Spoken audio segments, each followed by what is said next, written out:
I've always been a light sleeper. The slightest sound could jolt me awake in the middle of the night. A car door shutting outside, the house settling, or the cat knocking something over. But what woke me that night wasn't a sound at all.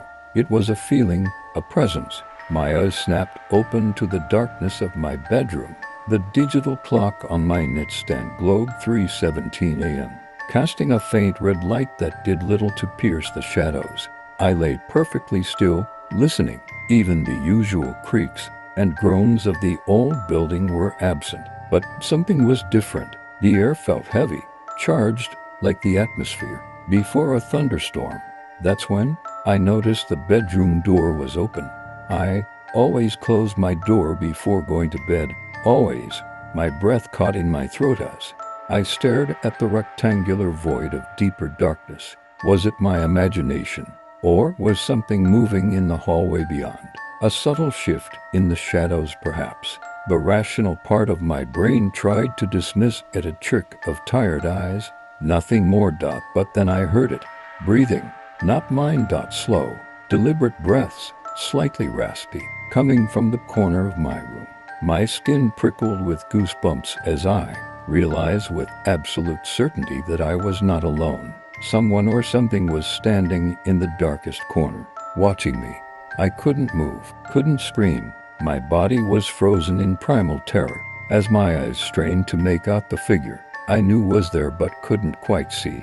"Hello, friend." The voice was barely above a whisper, but in the silence of the night, it might as well have been a gunshot. Raspy, like sandpaper on stone, with an unnatural quality that made my stomach clench. Not quite human, but trying desperately to sound like one.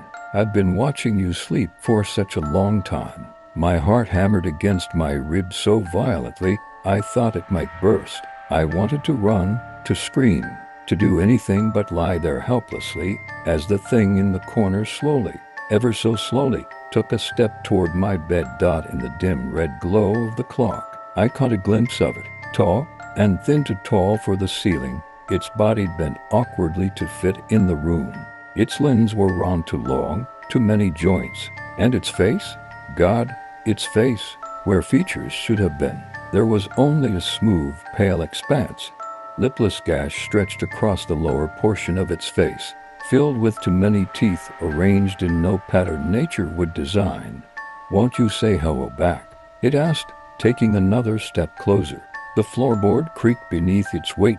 My paralysis broke. I lunged for the lamp beside my bed, fingers fumbling desperately for the switch.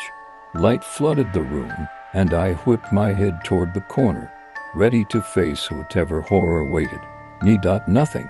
The corner was empty. Relief washed over me, but only for a moment, because as my racing heart began to slow, like unfinished clay. Except for the mouth, a wide, lipless gash stretched across the lower portion of its face, filled with too many teeth arranged in no pattern nature would design.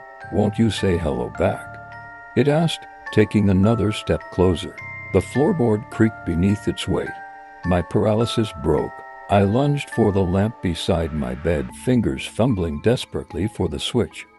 Light flooded the room, and I whipped my head toward the corner, ready to face whatever horror awaited me. Nothing. The corner was empty. Relief washed over me, but only for a moment, because as my racing heart began to slow, I heard it again, that raspy breathing. Not from the corner this time. From under my bed, a long, pale hand with too many fingers slithered out from beneath the frame, wrapping around my ankle before I could react. "Let's play a game," the voice whispered, now directly below me. "I've been so lonely waiting for you to wake up." The light flickered once, twice, and went out, and I realized, with dawning horror, that I hadn't really woken up at all.